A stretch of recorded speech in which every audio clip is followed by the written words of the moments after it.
बिस्मिल्लाहिर्रहमानिर्रहीम। अस्सलाम वालेकुम। मैं ज़की अब्बास हूँ। नाज़रीन, आज 4 मार्च है, मंगल का दिन है। और गुज़श्ता रोज़ अपने व्लॉग में मैंने आपको खबर दी थी, मैंने आपको बताया था कि इजराइल की जानिब से एक नक्शा जारी किया गया है कि कैसे वो द्रूज कम्युनिटी की मदद करते हुए दमिश्क तक पहुंचने का अपना प्लान जो है वो बनाए हुए हैं। और जारमाना, जहां पर जो शामी रेजिस्टेंस है और साथ ही साथ जो द्रूज कम्युनिटी है उनके दरमियान जो फाइट हो रही थी, वो उनकी सपोर्ट के लिए वहां पर जो है वो पहुंचेंगे। अब बाकायदा तौर पर इजराइल की जानिब से पेशकदमी करते हुए, पहले जिस तरह से वो फिजाई हमले कर रहे थे, पहले जिस तरह से उन्होंने बफर जोन्स कायम किए, जो माउंट हरमोन का इलाका है वहां पर उन्होंने अपना तसल्लुत जमाया, कुनेत्रा के इलाके के ऊपर अपना तसल्लुत जमाया और फिर वहां पर अपनी फौजें उतार दी, फिजाई हमले किए, ये सब कुछ आपके सामने है। फिर आगे से रेजिस्टेंस जो है वो उठ खड़ी हुई, हमले इनके ऊपर होना शुरू हो गए। लेकिन अब जब ये लड़ाई वहां पर मजीद बढ़ती हुई और फैलती हुई दिखाई दी, तो जिसके बाद बाकायदा तौर पर इजराइल की जानिब से वार्न किया गया और उन्होंने कहा कि जो जनूबी दमिश्क का इलाका है वहां पर जो किसी किस्म की शामी फोर्सेस जो है वो नहीं होनी चाहिए, वो गैर फौजी इलाका होना चाहिए। लेकिन जो ही उन्होंने ये अनाउंसमेंट की और ये मुतालबा किया, तो उसके बाद वो द्रूज कम्युनिटी का सहारा लेकर एक बहाना बनाकर अपने प्लान के अंदर आगे बढ़ते हुए दिखाई दी। और अब वो जो शाम के ऊपर उन्होंने हमला किया और हमला करते हुए जो सवेदा शहर है शाम का, उसके ऊपर अपना तसल्लुत जमाते हुए जो इजरायली झंडा जो है वो लहरा दिया गया। जिसके बाद जो शामी रेजिस्टेंस की जानिब से वहां पर जवाबी वार किया गया, हमले शुरू हुए, लड़ाइयां शुरू हुई। जिसके बाद वहां पे जो वो झंडा था उसको उतारा गया और उसको जिस तरह से होता है कि जला देना, ये यूं कह लें कि इस तरह से ये सारी की सारी कार्रवाई जो है वो डाली गई। और इसको इस वीडियो को जो है वो वायरल किया गया। वीडियो इस वक्त बड़ी तेजी के साथ वायरल हो रही है। ये क्या मामला है ये आपके सामने रखना है। और फिर दूसरी जानिब अब जो शाम, मिस्र, लेबनान और जो इस वक्त यमन है, उनकी जानिब से मुश्तरका तौर पर हमले का जो है वो ऐलान किया गया है। इस हवाले से जो चीजें जो है वो खुलकर सामने आ रही हैं, जो कह लें कि एक नई लड़ाई जो है वो शुरू होती दिखाई दे रही है। क्यों? क्योंकि लेबनानी फोर्सेस की जानिब से, हालांकि लेबनान और जो शाम है इनके आपस में इख्तलाफात काफी ज्यादा हैं। कुछ दिन पहले की बात है, हमने देखा कि शामी फोर्सेस की जानिब से लेबनान के ऊपर भी चढ़ाई की गई। लेकिन अब वो तमाम तरह अपने इख्तलाफात भुलाकर ये जो इस वक्त जो मुश्तरका दुश्मन जो है उसके खिलाफ जो है वो कमर बंद के होकर बाकायदा तौर पर लड़ाई करने के लिए तैयार हो गए। ये क्या मामला, तमाम तर डिटेल्स वन बाय वन आपके सामने रखते हैं। अच्छा नाज़रीन, सबसे पहले मैं आपको बता दूं, देखिए इस वक्त जिस तरह से गुज़श्ता व्लॉग में मैंने आपको खबर दी थी, मैंने आपको बताया था कि इस वक्त जो ईरान की जानिब से जासूसी का हथियार इस्तेमाल करते हुए जो इजराइल की अहम तरीन खुफिया मालूमात जो कि न्यूक्लियर प्रोग्राम को लेकर जो है वो चुरा ली। अब खबर ये सामने आई है कि जो डिमोना न्यूक्लियर रिएक्टर है और हैफा केमिकल साउथ की जो हसास मालूमात है, वो ईरानी इंटेलिजेंस को फरोख्त करने के इल्जाम में 2 इजरायली इंजीनियर्स को गिरफ्तार कर लिया गया और ईरान ने कामयाबी से इजराइल में एजेंटों को भर्ती किया। और ये पहली बार नहीं है, पहले भी इस तरह से हो चुका है। ईरान की जानिब से जो है वो वहां पे लोगों को भर्ती किया गया। वो पिक्चर्स डिमोना के हवाले से, नवातीम एयरबेस के हवाले से वो पिक्चर्स जो है वो मंगवाई गई और बाद में वो शख्स भी इजराइल की जानिब से, इजरायली फोर्सेस की जानिब से गिरफ्तार कर लिया गया था। जिसके बाद जो है वो उसके पूछताछ हुई और पता चला कि वो किस तरह से उसको अप्रोच किया गया और कितने डॉलर्स उसको दिए गए। अब दोबारा से वही कार्रवाई हुई है। लेकिन अब नेतन्याहू की जानिब से बड़े एतमाद से कहा गया कि वो ईरान को जोरी हथियार हासिल नहीं करने देगा। और ये अमेरिका की तरफ से इजराइल के लिए महदूद बमों की मंजूरी के चंद दिन बाद ही उसकी जानिब से ये बयान जो है वो सामने आया। लेकिन अभी इजराइल ने हमास को यरगमालियों की रिहाई के लिए 10 दिन की मोहलत दी है और दूसरी सूरत के अंदर जंग दोबारा शुरू हो जाएगी। जबकि चैनल 13 के मुताबिक जो हमास है वो इजराइल के साथ दोबारा जंग शुरू करने के लिए भी तैयार है और वो तैयारी कर रही है। क्योंकि अभी तक पहले उनके जो लोग थे वो तो थे ही थे, लेकिन मजीद जो इंडक्शंस हैं वो एक बड़ी तादाद में उन्होंने भर्तियां भी की हैं, जो ताज़ा दम दस्ते जो है वो भर्ती किए हैं। लेकिन अभी जो ताज़ा तरीन खबर सामने आ रही है कि जो हौसी हैं, यमनी हौसियों की जानिब से यूएस के MQ-9 जो रेपर ड्रोन है उसको मार गिराया गया है और बाकायदा तौर पर बताया गया कि Houthis shot down US MQ-9 Reaper drone last night over Hodeidah district of Yemen. जो यमन का डिस्ट्रिक्ट हुदैदा है वहां पर रात गए इस ड्रोन को मार गिराया गया।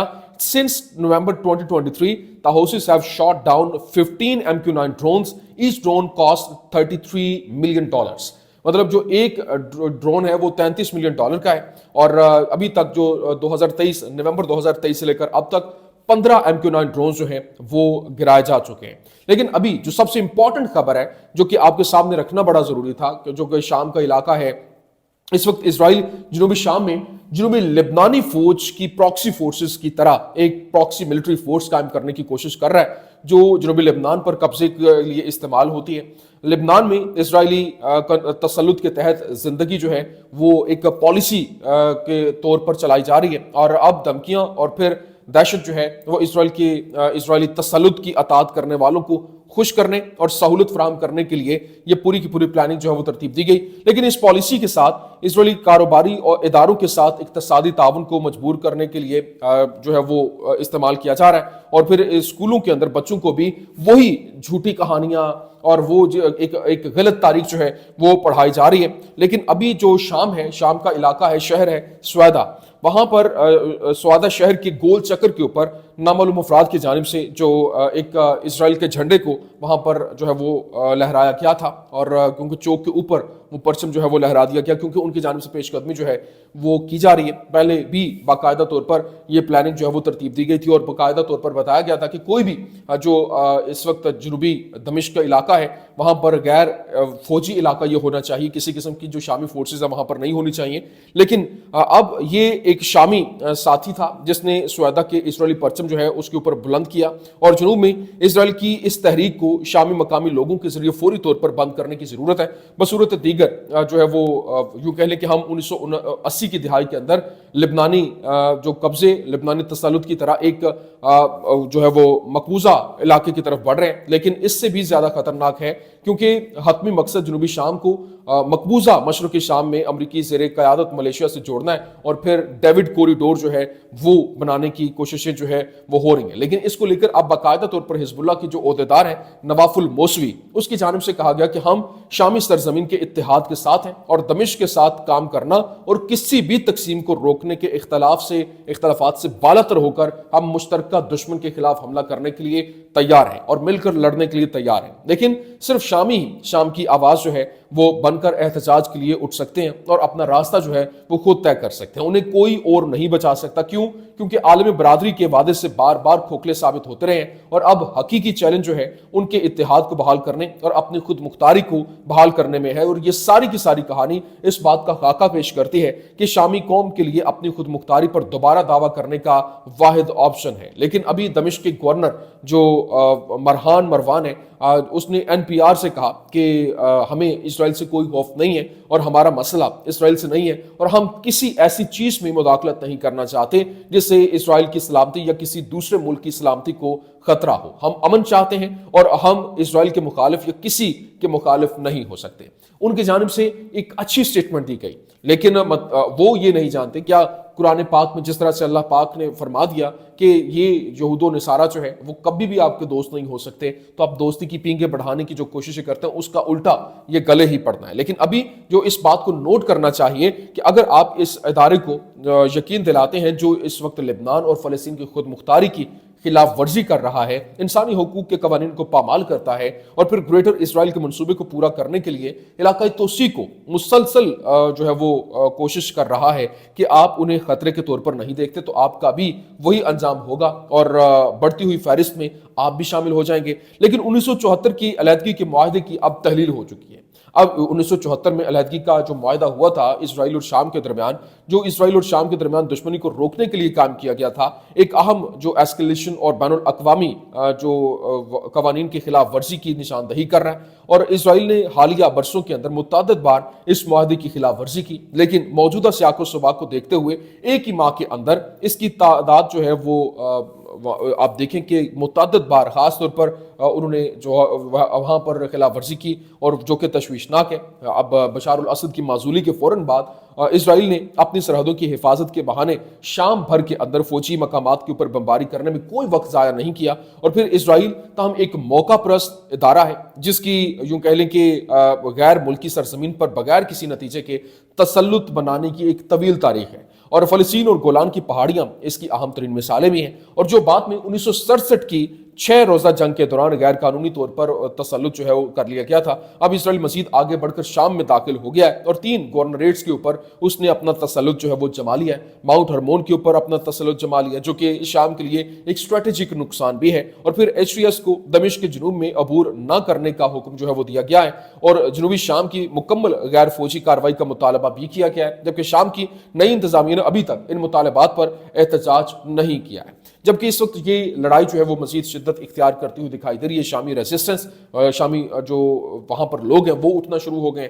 यमन की जानिब से, लेबनान की जानिब से, मिस्र की जानिब से मुश्तरका तौर पर हमले की तैयारी जो है वो उसको लेकर खबरें सामने आ रही हैं। अब देखना यह है कि ये किस कदर इस मामले को लेकर आगे बढ़ते हैं। लेकिन दूसरी जानिब इस वक्त हालात जो हैं वो बदल रहे हैं। जिस तरह से इंटरनेशनली जो एक पेचो हम हैं और फिर जो दोस्त है वो दुश्मन बन रहे हैं, दुश्मन दोस्त बन रहे हैं। अभी जिस तरह से अमेरिका की जानिब से टैरिफ आयद किया गया था चाइना के ऊपर, और चाइना के ऊपर 15% जो उन्होंने टैरिफ आयद किया था, अब बाकायदा तौर पर ब्लूमबर्ग ने बताया कि चाइना की जानिब से भी ऑफिशियली 15% जो टैरिफ है वो अमेरिका की अशिया के ऊपर जो है वो आयद कर दिया गया है। इसी तरह से US ने 25% टैरिफ जो है वो मैक्सिको और चाइना के कनाडा के ऊपर आयद किया था। अब रिटेलिएशन के तौर पर कनाडा की जानिब से भी 25% टैरिफ जो है वो $107 बिलियन की वर्थ की जो अमेरिकन अशिया हैं उनके ऊपर आज से उन्होंने भी आयद कर दिया है। तो ये एक लड़ाई मजीद शिद्दत इख्तियार करती हुई दिखाई दे रही है। लेकिन ब्लूमबर्ग ने यह भी रिपोर्ट किया कि बताया